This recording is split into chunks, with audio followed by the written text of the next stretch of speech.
पहलगाम हमले के बाद भारत का तगड़ा एक्शन, ना कोई बम ना धमाका, लेकिन फिर भी भारत पाकिस्तान को घुटनों पर ले आया। ऐसा क्या कर दिया भारत ने कि पाकिस्तान के उड़े होश। अब बूंद बूंद को तरसेगा पाकिस्तान। पूरी दुनिया ने दिया भारत को समर्थन का भरोसा, अकेला रह गया पाकिस्तान। क्या है भारत के वो 5 फैसले जो पाकिस्तान को रुला रहे हैं? जानने के लिए वीडियो के आखिर तक बने रहें।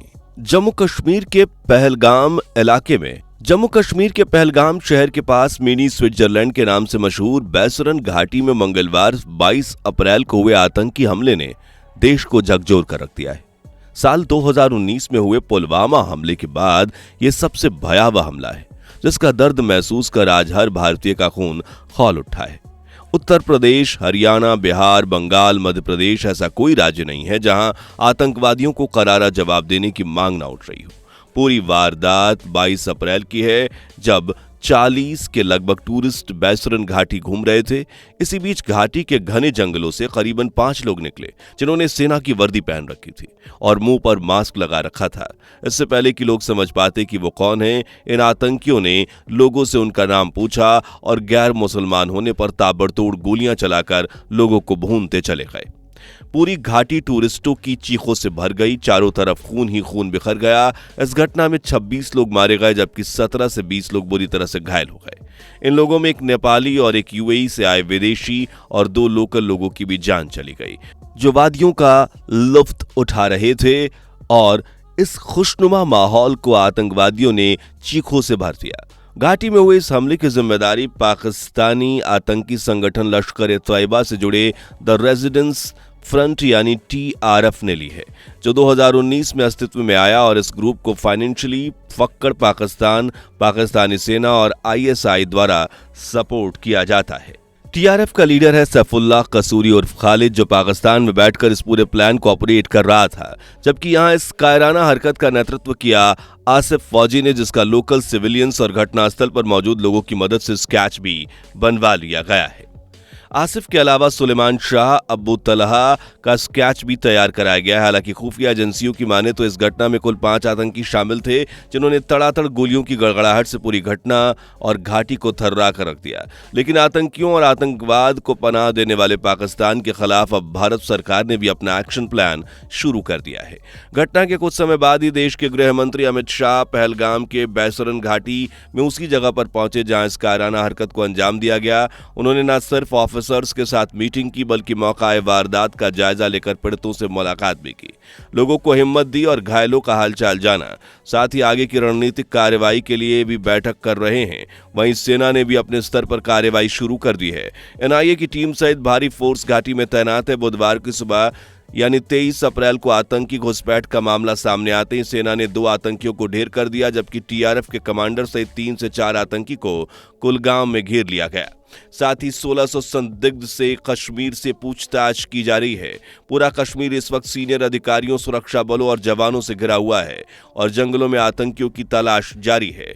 वहीं इस घटना की खबर मिलते ही देश के प्रधानमंत्री नरेंद्र मोदी, जो 2 दिनों के लिए 22 अप्रैल को ही सऊदी अरब के दौरे पर थे, वो भी 23 अप्रैल को तड़के भारत लौट आए और भारतवासियों से यह विश्वास दिलाया कि इस हमले का बदला लिया जाएगा, जिसकी शुरुआत उन्होंने सऊदी से वापस लौटने की साथ ही कर दी। दरअसल PM मोदी जब सऊदी पहुंचे थे तो उन्होंने पाकिस्तान के एयर स्पेस का सहारा लिया, लेकिन वापस लौटते उन्होंने अपना रुख ही बदल दिया। यह देखकर पाकिस्तान भी समझ गया कि भारत इस बार चुप नहीं बैठेगा और ये सोच कर ही पाकिस्तान बौखलाया जा रहा है।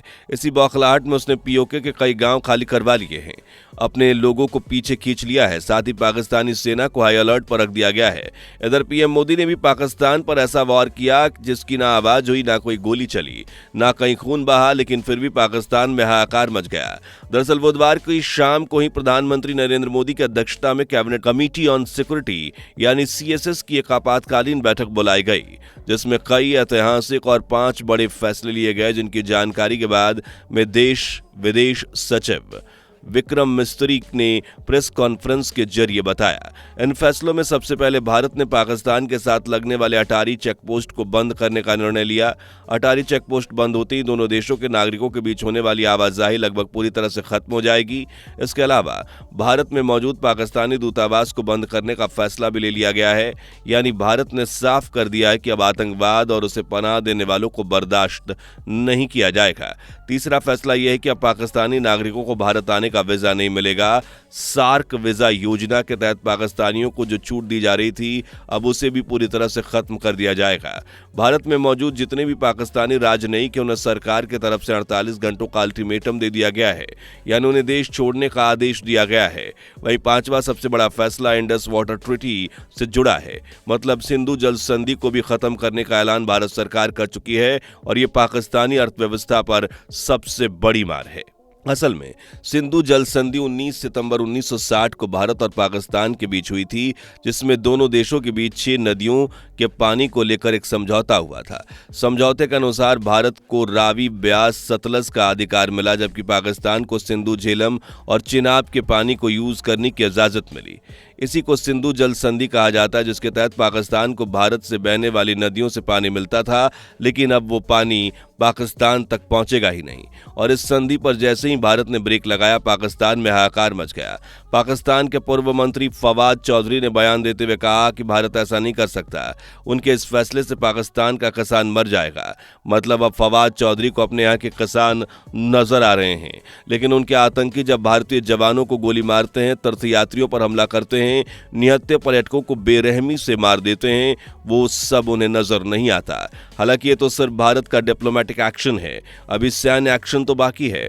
जी हाँ, सैन्य एक्शन, जिसमें स्ट्राइक भी हो सकती है, मिलिट्री एक्शन भी हो सकता है, और चाहे जो भी एक्शन हो, पाकिस्तान का मैप बदलने वाला है, क्योंकि ये वो पल है जब भारत और पीएम मोदी के साथ पूरी दुनिया खड़ी है। अमेरिका, रूस, जापान, ऐसा कोई देश नहीं जो भारत के साथ ना हो। अलग अलग देशों के पालनहार पीएम मोदी और भारत के साथ होने की बात कर रहे हैं।